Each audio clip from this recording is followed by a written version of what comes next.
हरे कृष्णा। सभी भक्तों का हार्दिक स्वागत है।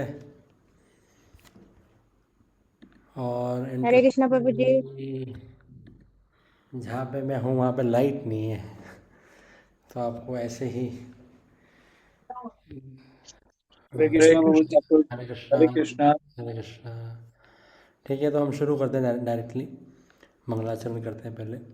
ओम अज्ञानतिमिरन्धस्य ज्ञानाञ्जनशलाकया चक्षुरुन्मिलितं येन तस्मै श्रीगुरुवे नमः। नमो ओं विष्णुपादाय हरे कृष्ण कृष्णप्रेष्ठाय प्रभु जी। भूतले श्रीमते भक्तिवेदान्तस्वामिनिति नामिने। नमस्ते सारस्वतीदेवे गौरवाणी प्रचारिणे निर्विशेषशून्यवादी पाश्चात्यदेशतारिणे। जय श्री कृष्ण चैतन्य प्रभु नित्यानंद श्री अद्वैत गदाधर श्रीवासादि गौर भक्त वृंद। हरे कृष्णा कृष्णा कृष्णा हरे हरे, हरे राम राम राम हरे हरे। हरे कृष्णा। सभी भक्तों का हार्दिक स्वागत है आज के श्रीमद् भागवतम की रीडिंग में। तो दो महत्वपूर्ण चीज़ें शुरू करने से पहले कि एक तो जहाँ पे मैं हूँ वहाँ पे लाइट नहीं है, तो हमें ऐसे ही मैनेज करना पड़ेगा। और दूसरा, मुझे बीच में 2 मिनट के लिए लगभग 5 से 7 मिनट के बाद बीच में 2 मिनट के लिए बस मेरे को जाना है, कुछ सामान लेके वापस आना होगा। ठीक है, तो हम बीच में 2 मिनट का ब्रेक लेंगे। ठीक है, तो हम शुरू करते हैं। तो कल हमने कहाँ तक पढ़ा था? कल हमने कल भागवतम के पहले स्कंद का 8वां अध्याय शुरू किया था और हमने उसके 5 श्लोक पढ़े थे, है ना।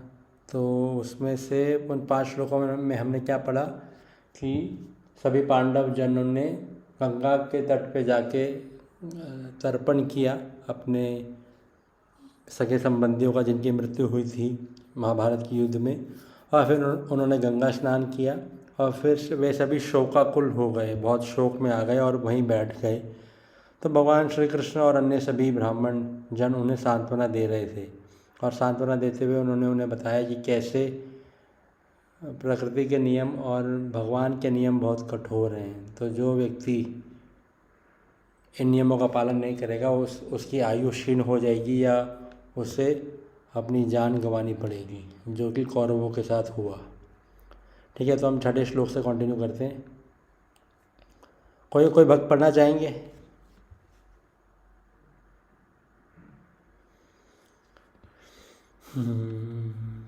हरे कृष्णा।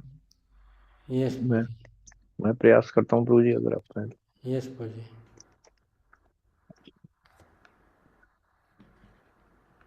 या जित्वा अश्वमेधस्तं त्रिभुरुत्तम कल्पकः तदश्य पावनम दिक्षु शतमन्यो रेव तनोत। भगवान श्री कृष्ण ने महाराज युधिष्ठिर से 3 श्रेष्ठ अश्वमेध यज्ञ संपन्न कराए और इस प्रकार उनकी पवित्र ख्याति ऐसे 100 यज्ञ कराने वाले इंद्र की तरह सभी दिशाओं में फैल गई। तात्पर्य, यह महाराज युधिष्ठिर द्वारा अश्वमेध यज्ञ संपन्न किए जाने की भूमिका जैसी है। स्वर्ग के राजा इंद्र के साथ महाराज युधिष्ठिर की तुलना महत्वपूर्ण है। स्वर्ग का राजा अपने ऐश्वर्य में महाराज युधिष्ठिर की अपेक्षा हजारों गुना बढ़कर है, तो भी महाराज युधिष्ठिर की ख्याति कम ना थी। इसका कारण यह है कि महाराज युधिष्ठिर श्री भगवान के शुद्ध भक्त थे और भगवत कृपा से ही वे स्वर्ग के राजा इंद्र के समान थे। यद्यपि उन्होंने मात्र 3 यज्ञ संपन्न किए थे, जबकि स्वर्ग के राजा ने पूरे 100 यज्ञ किए थे। यह भगवत भक्त का विशेष अधिकार है। श्री भगवान सबके प्रति संभाव रखते हैं, लेकिन भगवत भक्त अधिक महिमावान होता है, क्योंकि वह सदैव महानतम के संपर्क में रहता है। सूर्य की किरणें समान रूप से वितरित होती हैं, तो भी कुछ ऐसे स्थान रह जाते हैं जहां सदैव अंधेरा रहता है। यह सूर्य के कारण नहीं है, बल्कि उनकी किरणों को स्वीकार करने की शक्ति की कमी के कारण है। इसी प्रकार जो श्री भगवान के 100% भक्त हैं, उन्हें श्री भगवान की पूर्ण कृपा प्राप्त होती है और जो सर्वत्र सदैव समान रूप से वितरित होती है। तो इस श्लोक में क्या बता रहे हैं कि भगवान श्री कृष्ण ने महाराज युधिष्ठिर से 3 अश्वमेध यज्ञ करवाए और उनकी ख्याति, उनकी महिमा इतनी बढ़ गई जैसे इंद्र की महिमा। तो श्रील प्रभुपाद जी तात्पर्य में बहुत अच्छे से समझा रहे हैं कि हालांकि इंद्र का ऐश्वर्य युधिष्ठिर महाराज की तुलना में तो बहुत ज़्यादा था, लेकिन फिर भी युधिष्ठिर महाराज को इंद्र से कंपेयर किया जा रहा है। ऐसा क्यों? कि सिर्फ इसलिए क्योंकि युधिष्ठिर महाराज भगवान के शुद्ध भक्त थे। तो श्रील प्रभुपाद तात्पर्य में समझा रहे हैं कि कैसे अगर हम भगवान के संपर्क में रहेंगे तो हमें सब कुछ प्राप्त हो जाएगा। भगवान सबों पर संभाव रखते हैं, लेकिन भगवत भक्त अधिक महिमावान होता है क्योंकि वह सदैव महानतम के संपर्क में रहता है। तो यदि हम भगवान के संपर्क में रहेंगे तो सब कुछ संभव है। और श्रील प्रभुपाद जी उदाहरण दे रहे हैं सूर्य का, कि सूर्य की किरणें वैसे तो समान रूप से हर जगह वितरित होती हैं, पर कुछ जगहों पर फिर भी धूप नहीं पहुंच पाती। तो ये सूर्य की गलती नहीं है, ये उस स्थान की गलती है, क्योंकि उस स्थान में सूर्य की किरणों को लेने की या स्वीकार करने की क्षमता नहीं है। ऐसे ही हमें क्या करना चाहिए? हमें भगवान की कृपा पात्र बनना चाहिए। भगवान तो अपनी कृपा सब पे बांट रहे हैं, पर यदि हम कृपा लेने के योग्य नहीं बनेंगे तो फिर हम पे कृपा होगी नहीं भगवान की, और फिर हम ये सोचेंगे कि दूसरों पे कृपा हो रही है या हम पे कृपा नहीं हो रही। तो श्रील प्रभुपाद ये कह रहे हैं कि हमें हमेशा भगवान के संपर्क में रहना चाहिए, उससे हमें सब कुछ प्राप्त हो जाएगा। जैसे यहाँ पे युधिष्ठिर महाराज को इंद्र के समान उनका यश फैल गया, जबकि ऐश्वर्य की तुलना में तो दोनों में कोई तुलना ही नहीं की जा सकती। ठीक है, यश पूजी नेक्स्ट वर्स। आमन्त्र्य पाण्डुपुत्रांश्च सेनयो उद्वसंयुतः द्वैपायनादिभिर्विप्रः पूजितः प्रतिपूजितः। फिर भगवान श्री कृष्ण ने सात्यकी तथा उद्धव के साथ प्रस्थान की तैयारी की। उन्होंने शील व्यासदेव आदि ब्राह्मणों से पूजित होने के पश्चात पांडु पुत्रों को आमंत्रित किया। श्री भगवान ने सभी का समुचित अभिवादन किया। तथा कथित रूप से क्षत्रिय होने के कारण भगवान श्री कृष्ण ब्राह्मणों द्वारा पूजनीय नहीं थे, लेकिन वहां पर उपस्थित शील व्यासदेव आदि सभी ब्राह्मण जानते थे कि वे श्री भगवान हैं। अतएव इन सब ने उनकी पूजा की। श्री भगवान ने सामाजिक व्यवस्था के सम्मानार्थ अभिवादन किया कि क्षत्रिय को ब्राह्मण के आदेशों के प्रति आज्ञाकारी होना चाहिए। यद्यपि भगवान श्री कृष्ण को सदैव सभी ओर से परमेश्वर को मिलने वाला सम्मान प्राप्त होता रहता था,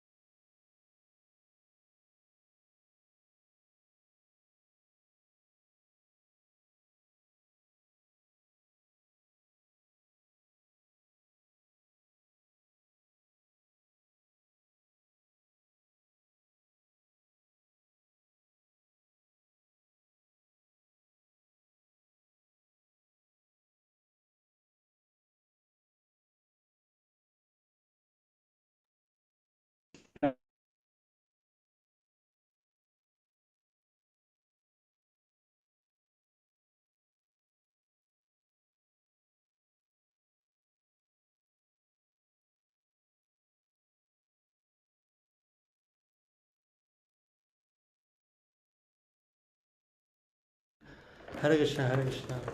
हरे कृष्ण। जी जी प्रभु। 7th श्लोक हुआ है।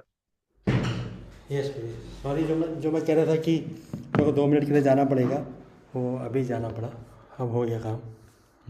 तो हमने 7th श्लोक किया है। तो 7th वर्ष में एक और इम्पोर्टेंट सिद्धांत है। जैसे हमने पिछले श्लोक में सिद्धांत क्या पढ़ा कि अगर हम भगवान के शुद्ध भक्त बनेंगे या भगवान के संपर्क में हमेशा रहेंगे तो हमें सब कुछ प्राप्त हो जाएगा। सिर्फ यश ही नहीं, हमें सब कुछ प्राप्त हो जाएगा। और इस वर्ष में 7वें श्लोक में एक और महत्वपूर्ण सिद्धांत दिया जा रहा है कि कैसे हमें सीनियर्स की रिस्पेक्ट करनी है। है ना? यहाँ पे ये कह रहे हैं कि भगवान श्री कृष्ण ने सात्यकी तथा उद्धव के साथ प्रस्थान की तैयारी की और फिर उन्होंने ब्राह्मणों से पूजित होने के बाद पांडु पुत्रों को आमंत्रित किया। तो ब्राह्मणों ने भगवान की पूजा की और फिर भगवान ने भी ग्रहण किया। यहाँ पे आ रहा है कि लास्ट लाइन में प्रभा जी कह रहे हैं, भगवान ने प्रयोजनवश इन सामाजिक प्रथाओं को संपन्न किया जिससे भविष्य में अन्य लोग उनका अनुसरण करते रहें। तो सिद्धांत ये है कि हो सकता है हम भक्ति में कितने भी आगे बढ़ जाएं, या हम इस्कॉन में या मंदिर में कितनी भी बड़ी मैनेजरियल पोजीशन प्राप्त कर लें, पर हमें अपने सीनियर्स का रिस्पेक्ट करना कभी छोड़ना नहीं चाहिए, है ना। यहाँ पे भगवान स्वयं दिखा रहे हैं कि वर्णाश्रम धर्म का फिर भी भगवान पालन कर रहे हैं, और जो भगवान से ऊंचे हैं ओहदे में, भगवान उनका आदर सत्कार योग सही प्रकार से कर रहे हैं। और हम जानते हैं, हमने पहले भी पढ़ा होगा या सुना होगा, कैसे जब भी भगवान युधिष्ठिर महाराज से मिलते थे तो भगवान श्री कृष्ण स्वयं युधिष्ठिर महाराज के पैर छूते थे, और भीम के भी शायद पैर छूते थे, और अर्जुन से गले मिलते थे, और नकुल और सहदेव भगवान श्री कृष्ण के पैर छूते थे। तो ये जो रिस्पेक्ट का ऑर्डर है वो हमेशा भगवान ने मेंटेन किया, तो ऐसे ही हमें भी मेंटेन करना चाहिए। और जैसे इस संडे या पिछले संडे एक क्वेश्चन भी आया था जब हम क्वेश्चन आंसर सेशन कर रहे थे, कि कुछ सीनियर्स में हम दोष देखते हैं, है ना, या कुछ सीनियर्स हमें गलत राह पे लेके जाना चाहते हैं। तो हालांकि सीनियर्स में हमें दोष दिखते हैं, लेकिन इसका मतलब ये नहीं कि हम उनका निरादर करना शुरू कर दें। सिंपल एग्जांपल है, यदि हमारे माता पिता में कोई दोष होते भी हैं तो भी हम उनका निरादर तो कभी नहीं करते ना। तो उसी प्रकार से यदि हमारे सीनियर्स में भी कोई दोष भी हों तो भी हमें उनका निरादर तो नहीं करना चाहिए। भगवान स्वयं यहाँ पे अपने उदाहरण से दिखा रहे हैं हमें। ठीक है यश जी, 8वां श्लोक। एक इसमें जो बता रहे हैं प्रभु जी, क्षत्रियों को ब्राह्मण के आदेशों के प्रति आज्ञाकारी होना चाहिए। हम्म। इसको हमने वर्णाश्रम के हिसाब से समझे या केवल जैसे सीनियर्स? हाँ। क्षत्रियों को ब्राह्मणों के आदेशों के प्रति आज्ञाकारी होना चाहिए, क्योंकि ब्राह्मण द्वारा पूजित होने नहीं चाहिए थे भगवान, लेकिन उन्होंने फिर भी उसको एक्सेप्ट किया। तो ये दिखाने के लिए कि क्षत्रियों को ब्राह्मणों के आदेशों के प्रति आज्ञाकारी होना चाहिए। हम्म। तो क्वेश्चन मैंने सुन लिया है बुजी, इसका हम आखिरी के 5 मिनट में चर्चा कर लेंगे। जी अभी जी रीडिंग कंटिन्यू रखते हैं, जी। उससे क्या होगा, ठीक जो भक्त लीड ठीक। छोड़ना चाहेंगे वो जा सकते हैं। ठीक है, अभी हम रीडिंग कंटिन्यू करते हैं, जी क्वेश्चन हम बाद में जी। सुन लिया मैंने, क्वेश्चन लास्ट में विचार गंतुम करेंगे। जी जी। गंतुम कृत मति ब्रह्मन् द्वारकाम रथम आस्थितः उपलेभे अभिधावन्तीम उत्तराम भय विहलाम। जैसे ही वह द्वारका जाने हेतु रथ पर सवार हुए, उन्होंने भयभीत उत्तरा को तेजी से अपनी ओर आते देखा। पांडव कुल के सभी सदस्य अपनी रक्षा के लिए श्री भगवान पर पूर्ण रूपेण आश्रित थे, अतएव श्री भगवान समस्त परिस्थितियों में उनकी रक्षा करते थे। जैसे वैसे तो श्री भगवान सबकी रक्षा करते हैं, किंतु जो मनुष्य उन पर पूर्ण रूपेण निर्भर रहते हैं वे उनकी विशेष देखभाल करते हैं। पिता अपने नन्हे पुत्र के प्रति विशेष सतर्क रहता है, क्योंकि वह पिता पर पूर्णतः आश्रित होता है। तो इसमें भी जैसे छठे श्लोक में चर्चा आई थी कि कैसे युधिष्ठिर महाराज क्योंकि भगवान के शुद्ध भक्त थे तो उनका यश इतना बढ़ गया कि वो इंद्र के समान हो गया। तो कुछ ऐसी ही थीम इस 8वें श्लोक में भी कंटिन्यू हो रही है। श्रील प्रभुपाद तात्पर्य में कंटिन्यू कर रहे हैं, कह रहे यदि हम भगवान के संपर्क में रहेंगे या भगवान के संरक्षण में रहेंगे तो भगवान हमें स्पेशल प्रोटेक्शन देंगे। तो भगवान हमें यश भी प्रदान कर देंगे, हमें प्रोटेक्शन सुरक्षा भी प्रदान करेंगे, मतलब सब कुछ हमें प्राप्त हो जाएगा जब हम भगवान के संरक्षण में रहेंगे। तो अभी क्या हुआ है कि भगवान तो निकलने के लिए तैयार हो रहे थे द्वारका जाने के लिए, पर तभी उत्तरा माता डर के मारे भगवान की ओर तेजी से भागती हुई आ रही थी। यश बोलिए। पाहि पाहि मां योगिनं देवदेव जगत्पते, नान्यं त्वद्भयं पश्ये यत्र मृत्यु परस्परम। उत्तरा ने कहा, हे देवादिदेव, हे ब्रह्मांड के स्वामी, आप सबसे महान योगी हैं, कृपया मेरी रक्षा करें, क्योंकि इस द्वैतपूर्ण जगत में मुझे मृत्यु के पास से बचाने वाला आपके अतिरिक्त अन्य कोई नहीं है। तात्पर्य, यह भौतिक जगत द्वैतपूर्ण है, जबकि परम धाम एक रूप है। द्वैतपूर्ण जगत पदार्थ तथा आत्मा से निर्मित है, जबकि परम जगत पूर्ण रूप से आत्मा है, जिसमें भौतिक गुणों का लेश भी नहीं पाया जाता। इस द्वैतपूर्ण जगत में प्रत्येक व्यक्ति झूठे ही जगत का स्वामी बनने का प्रयास करता है, जबकि परम जगत में श्री भगवान ही परम स्वामी है, अन्य सभी उनके अनन्य सेवक हैं। द्वैतपूर्ण जगत में प्रत्येक व्यक्ति अन्य सबसे ईर्ष्या करता है, और पदार्थ तथा आत्मा के द्वैत अस्तित्व के कारण मृत्यु अपरिहार्य है। शरणागत जीव के लिए श्री भगवान ही एकमात्र अभयदाता है। श्री भगवान के चरण कमलों की शरण ग्रहण किए बिना कोई भी इस भौतिक जगत में अपने आप को मृत्यु के क्रूर पंजे से नहीं बचा सकता। हम्म। तो अब उत्तरा माता बोलती हैं, श्लोक में क्या है, उत्तरोवाच, मतलब उत्तरा माता ने बोलना प्रारंभ किया। वो भागते हुए आ रही थी भगवान के पास। अब वो भगवान से प्रार्थना कर रही है कि कृपया मेरी रक्षा करें, क्योंकि इस द्वैतपूर्ण जगत में मृत्यु से आप ही हमें बचा सकते हैं और कोई नहीं बचा सकता। और श्रील प्रभुपाद तात्पर्य में द्वैतपूर्ण पे बहुत बल दे रहे हैं। पूरे तात्पर्य में श्रील प्रभुपाद जी समझा रहे हैं कैसे कि ये द्वैतपूर्ण जगत को द्वैतपूर्ण जगत कहा क्यों जाता है। तो द्वैत मतलब दो, मतलब दो अलग अलग चीज़ें हैं। तो हम एक एक लाइन पढ़ेंगे तात्पर्य की, तो एक एक लाइन में श्रील प्रभुपाद जी एक एक प्रॉपर्टी, एक एक बात बता रहे हैं, अलग अलग बातें बता रहे हैं हर लाइन में इस द्वैतपूर्ण जगत के लिए। तो द्वैतपूर्ण मतलब द्वैतपूर्ण जगत का नाम द्वैतपूर्ण क्यों पड़ा, कि उसमें दो अलग अलग चीज़ें होती हैं। तो क्या अलग अलग चीज़ें होती हैं, तो श्रील प्रभुपाद बता रहे द्वैतपूर्ण जगत पदार्थ तथा आत्मा से निर्मित है। तो उसको द्वैतपूर्ण इसलिए कहा जाता है, द्वैतपूर्ण समझ रहे हैं, इस भौतिक जगत को जिसमें हम रह रहे हैं उसको द्वैतपूर्ण जगत कहा जाता है, या द्वंद्व से भरा हुआ जगत कहा जाता है। क्यों? क्योंकि इसमें पदार्थ तथा आत्मा दो अलग हैं। पदार्थ तथा आत्मा मतलब हमारा शरीर तो पदार्थ है, पर उसके अंदर आत्मा निवास करती है ना। तो इसलिए इसको शरीर अलग हो गया और आत्मा अलग है, इसलिए इस भौतिक जगत को द्वैतपूर्ण जगत कहा जाता है।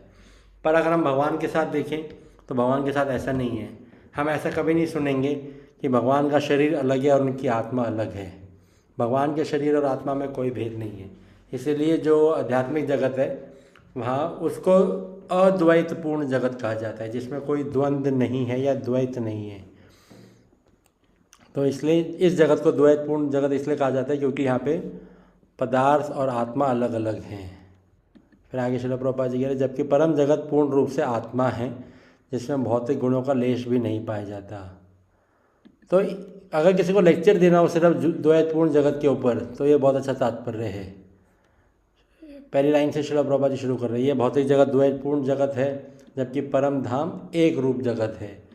फिर अभी हमने पढ़ा कि द्वैतपूर्ण जगत में पदार्थ और आत्मा अलग अलग होती हैं, जबकि परम जगत में, परम जगत मतलब भगवान के धाम में जड़ पदार्थ तो कुछ नहीं होता है, सब कुछ आत्मा होता है या चिन्मय होता है। फिर वहाँ पे भौतिक गुण बिल्कुल भी नहीं पाए जाते। फिर इस द्वैतपूर्ण जगत में प्रत्येक व्यक्ति झूठे ही जगत का स्वामी बनने का प्रयास करता है। हम इस भौतिक जगत में स्वामी बनने का प्रयास करते हैं, जबकि इसके उल्टा भगवान के धाम में क्या होता है, भगवान ही प्रधान हैं और अन्य सब उनकी सेवा में लगे रहते हैं। फिर द्वैतपूर्ण जगत में प्रत्येक व्यक्ति सबसे ईर्ष्या करता है, और पदार्थ तथा आत्मा के द्वैत अस्तित्व के कारण मृत्यु अपरिहार्य है। यहाँ पे हम सब एक दूसरे से ईर्ष्या करते हैं, और क्योंकि यहाँ पे आत्मा और पदार्थ अलग अलग है तो इसलिए मृत्यु निश्चित होती है। यहाँ पे मृत्यु का मतलब ही क्या होता है, आत्मा शरीर से निकल के दूसरे शरीर में जा रही है, तो इसलिए यहाँ पे मृत्यु होती है। अब क्योंकि आध्यात्मिक जगत में भगवान के धाम में शरीर और आत्मा में कोई भेद नहीं होता है, या सब कुछ चिन्मय ही होता है, तो इसलिए वहाँ पे मृत्यु नहीं होती। क्योंकि जब सब कुछ ही आत्मा है तो शरीर छोड़ने की ज़रूरत ही नहीं है ना। और फिर लास्ट में श्रील प्रभुपाद जी कह रहे हमें यदि इस भौतिक जगत से बाहर निकलना है तो हमें भगवान के चरण कमलों की शरण ही ग्रहण करनी पड़ेगी, नहीं तो हम इस द्वैतपूर्ण जगत में फंसे ही रहेंगे। ठीक है। तो उत्तरा माता भगवान श्री कृष्ण से प्रार्थना कर रही है कि वो मेरी रक्षा करे, और क्यों रक्षा करे वो बताएंगी 10वें श्लोक में। यस गुरुजी।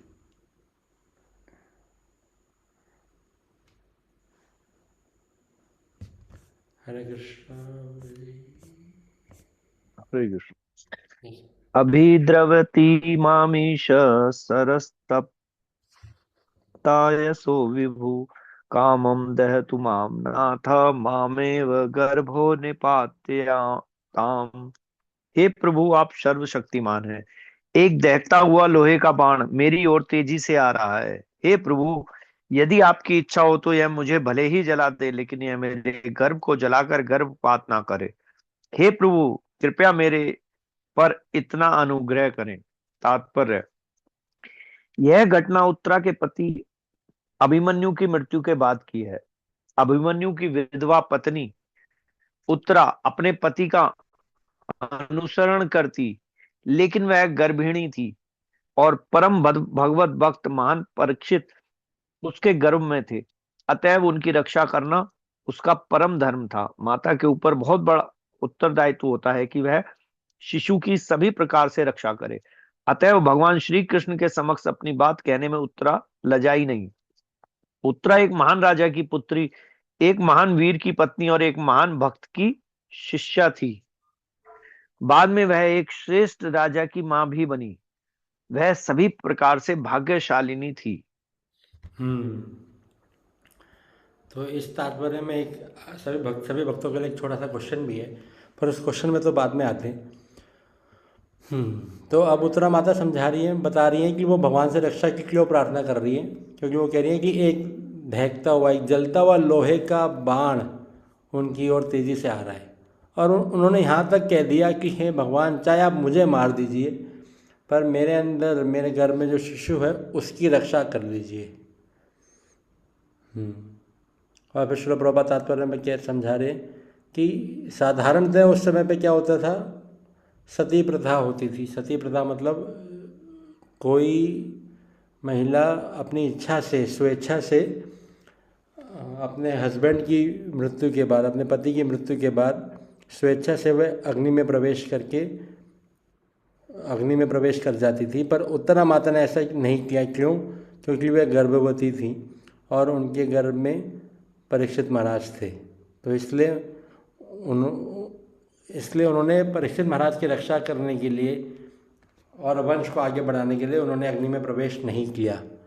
और फिर अब उस समय भी उन्होंने परीक्षित महाराज की रक्षा की, और अब जब उनकी ओर जलता हुआ लोहे का तीर आ रहा है, तब भी वे भगवान से रक्षा की मांग कर रही हैं। और श्रील प्रभुपाद जी ये भी समझा रहे हैं कि एक माता अपने शिशु की रक्षा, अपने पुत्र की रक्षा करने के लिए हर संभव प्रयास करती है। इसलिए उत्तरा माता ने, हालांकि उत्तरा माता ने शर्म नहीं की भगवान से प्रार्थना करने में। वे भागती हुई आई और उन्होंने भगवान से प्रार्थना की। नहीं तो साधारणतया कोई सोच सकता है कि आउट ऑफ रिस्पेक्ट, आदर के तहत जब भगवान जाने लग रहे हैं तो उस समय किसी को, भगवान को वापस रोकना या उनको बोलना ठीक हो सकता है, ठीक ना होता। लेकिन अपनी एक माता अपने पुत्र की रक्षा करने के लिए हर संभव प्रयास करती हैं। इसलिए उत्तरा माता ने साफ साफ भगवान से रक्षा की प्रार्थना की। तो अब लास्ट में श्रील प्रभुपाद जी क्या कह रहे हैं, उत्तरा एक महान राजा की पुत्री थी। तो कौन से राजा की पुत्री थी उत्तरा? किसी को अगर पता हो तो, या उत्तरा के पिता का नाम क्या था? क्या कह रही है माता जी? हरे कृष्णा, अभी किसी ने बोला था ना। ठीक है। तो ये भी क्वेश्चन है कि उत्तरा के पिता का नाम क्या था। फिर एक महान राजा विराट। हाँ जी, विराट, सही है। फिर वो एक महान वीर की पत्नी थी। तो किन की पत्नी थी उत्तरा? ये तो बहुत सिंपल है, अभिमन्यु की। और फिर एक महान भक्त की शिष्या थी। अब शिष्या किन की थी उत्तरा? अर्जुन की। तो अर्जुन की शिष्या थी, सही बात है। और फिर बाद में वो एक महान राजा की माँ भी बनी, किनकी? परीक्षित महाराज की। परीक्षित थी। ठीक है। तो इसलिए श्रील प्रभुपाद जी कह रहे हैं कि हर प्रकार से उत्तरा बहुत ही भाग्यशाली थी। ठीक है, अब हम 11वें श्लोक से, अब उत्तरा माता अपनी प्रार्थना अर्पित कर चुकी हैं। 11वें श्लोक से सूत गोस्वामी कथा को आगे बढ़ाएंगे, तो हम इसको कल चर्चा करेंगे। आज हम यहीं पे विराम देते हैं। तो एक तो विष्णु भक्त प्रभु जी का प्रश्न था, हम वो चर्चा कर लेते, और एक दो चीज़ें और चर्चा कर लेते। तो प्रश्न प्रभु जी का था कि उस श्लोक में वर्णन आया था कि ब्राह्मणों ने भगवान श्री कृष्ण की पूजा की। तो उसमें तात्पर्य में श्रील प्रभुपाद जी ने समझाया था कि ब्राह्मणों ने श्री कृष्ण की पूजा इसलिए की क्योंकि भगवान श्री कृष्ण हालांकि क्षत्रिय थे, या कोई लोग होते वैश्य थे, तो वैसे सब सामान्यतः ब्राह्मण क्षत्रियों की या वैश्यों की पूजा नहीं करते, लेकिन सब भाई ब्राह्मण जानते ही थे कि भगवान श्री कृष्ण तो स्वयं भगवान है, इसलिए उन्होंने अपना कर्तव्य निभाया। वो जानते थे कि वो भगवान है, इसलिए उन्होंने भगवान की पूजा की, और भगवान ने बदले में अपना कर्तव्य निभाया। तो यही हम चर्चा कर रहे थे कि हमें अपना कर्तव्य निभाना है। कोई हमारा सीनियर है तो इसका हमें उसका निरादर नहीं करना है ना। हो सकता है बस ऐसा भी बहुत बार ऐसी परिस्थिति भी हो सकती है कि सिर्फ मेरे को पता है कि ये सीनियर है और किसी को नहीं पता है कि ये सीनियर है, तो उस समय हो सकता है मुझे ज़रूरत ना पड़े किसी को आदर करने की। लेकिन यही तो बात है कि यहाँ पे अगर ये लोग व्यासदेव और अन्य ब्राह्मण भगवान श्री कृष्ण की पूजा नहीं भी करते तो भी कुछ गलत नहीं होता, लेकिन उन्होंने अपना कर्तव्य पूरी तरह से निभाया। तो हमें भी अपना कर्तव्य निभाना चाहिए। कोई सीनियर हो, चाहे वो फिर कितनी भी गलती करें, हमें उनका निरादर तो नहीं करना चाहिए। उनसे हम दूर जा सकते हैं, उनसे बातचीत कम कर सकते हैं, पर निरादर तो नहीं करना चाहिए, है ना। ठीक है जी, तो ये था प्रश्न का उत्तर। और फिर अब दो चीज़ें हैं इसमें जी, एक तो हम चाह रहे थे कि बेस्ट ऐसे जब हम ऐसे रीडिंग करते हैं तो बेस्ट क्या होता है कि हम सब बुक लेके बैठें। हम सब बुक लेके अगर बैठेंगे तो वो और अच्छे से हम समझ पाएंगे। हालांकि हम स्क्रीन पे प्रेजेंट कर रहे हैं, पर हमें बुक की आदत होनी चाहिए, क्योंकि श्रील प्रभुपाद जी ने पुस्तकें लिखी थी, तो हम प्रयास करें कि हम बुक लेके अपनी अपनी बैठें। तो फिर जब सब बुक लेके बैठेंगे तो हमें स्क्रीन शेयर करने की ज़रूरत भी नहीं पड़ेगी, है ना। चाहे इंग्लिश में हो चाहे हिंदी में हो, जिसको जो भी कंफर्टेबल हो, क्योंकि हम क्लियरली हम बता देते हैं कि हम कौन सा श्लोक पढ़ रहे हैं, कौन सा श्लोक का तात्पर्य पढ़ रहे हैं। तो अगर हम पुस्तक लेके बैठेंगे तो वो बहुत अच्छा रहता है। तो उससे बिल्कुल वैदिक काल वाली हमें फीलिंग आती है कि हम जैसे वैदिक समय में शास्त्र पढ़ते थे तो हम वैसे शास्त्र पढ़ेंगे। ठीक है, एक तो ये चीज़ थी, प्रयास कीजिए कि अगर हम बुक लेके बैठ सके। और दूसरा चीज़ कि हमने क्या सोचा है कि हम कल चर्चा कर रहे थे कि संडे को तो हम छुट्टी करेंगे ही करेंगे, तो हम सैटरडे को भी कुछ रीडिंग नहीं करेंगे जी। ठीक है, क्योंकि मैंने एक विचार ये भी था कि हम सैटरडे को छुट्टी करके संडे को रीडिंग कर सकते हैं। तो ये कैसा रहेगा? अगर हमें ऑप्शन दिया जाए कि सैटरडे को छुट्टी करनी है या संडे को छुट्टी करनी है, तो कितने भक्त रेडी है सैटरडे को छुट्टी करने की और संडे को पढ़ने के लिए? या कितने भक्त चाहते हैं कि सैटरडे संडे दोनों दिन ही छुट्टी हो जाए? सैटरडे और संडे प्रभु जी टेस्ट ले लिया कीजिए, आपने जो जो पढ़ाया है उसका होमवर्क दे दिया कीजिए। नहीं, मुझे टेस्ट को तैयार करने में मुझे समय देना पड़ेगा, उतना अच्छा। तो नहीं हो पाएगा।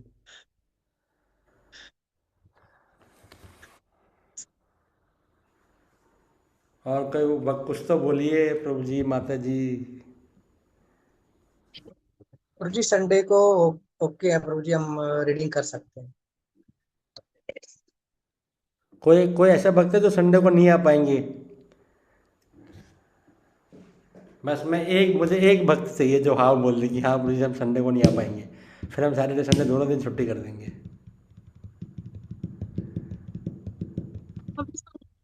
दोनों दिन ऑफ कर लो प्रभु जी, सैटरडे संडे दोनों दिन ऑफ कर लो। बस बहुत बढ़िया प्रभु जी, आप मेरे दिल की बात समझ गए। ठीक है अभी तो हम सैटरडे संडे हम मंडे टू फ्राइडे। हाँ, नहीं इसमें बस समस्या ये होती है एक्चुअली सैटरडे संडे में दोनों दिन ऑफ करने में बस समस्या ये होती है कि थोड़ा लंबा ब्रेक हो जाता है। फिर फ्राइडे के बाद अगर हम सीधा मंडे को रात को हम शुरू करेंगे ना तो हम थोड़ा भूल भाल जाते हैं। एनीवेज अभी हम ऐसे करते हैं प्रभु जी माता जी कि हम सैटरडे संडे दोनों दिन ही हम छुट्टी करते हैं, ठीक है। तो फिर हम देखते हैं अगर हम भक्तों को लग रहा होगा कि ज़्यादा लंबा ब्रेक हो रहा है। कोई कुछ कह रहा है माता जी प्रभु जी? हाँ, तो अगर हमें ज़्यादा लंबा ब्रेक लगेगा तो हम सोच लेंगे या तो सैटरडे को कर लेंगे रीडिंग या संडे को रीडिंग कर लेंगे, वो तो आप सब भक्तों से दोबारा पूछ लेंगे, ठीक है। तो अभी हम मंडे टू फ्राइडे करेंगे, मतलब फ्राइडे तो कल ही है तो कल के बाद हम सीधा मंडे को मिलेंगे, ठीक है। प्रभु जी माता जी आप सबका जुड़ने के लिए बहुत बहुत धन्यवाद। ग्रंथराज श्रीमद् भागवतम की जय, श्रील प्रभुपाद की जय। हरे कृष्णा। हरे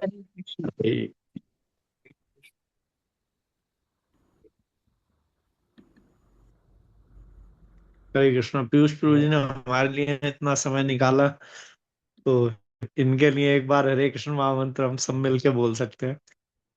हरे कृष्ण हरे कृष्ण कृष्ण कृष्ण हरे हरे, हरे राम राम हरे राम राम राम मैं तो थैंक कहूँगा यू प्रभु प्रभु जी जी, ये आप तो इतने व्यस्त आपने महामंत्र बोल के अपने आप को सबसे कार्यक्रम निकलवा में लिया। भी हमें तो पार्टी चाहिए पूरी। इतने व्यस्त कार्यक्रम में भी आप इतना टाइम निकाल पा रहे हो, थैंक यू। नहीं नहीं प्रभु जी, आप सब भक्तों का आशीर्वाद लेने के लिए हम कर रहे हैं, आप सब भक्त प्रार्थना कीजिए बस, ठीक है। थैंक यू सभी भक्तों का। हरे कृष्णा। जय श्री प्रभुपाद। हरे कृष्ण हरे कृष्ण।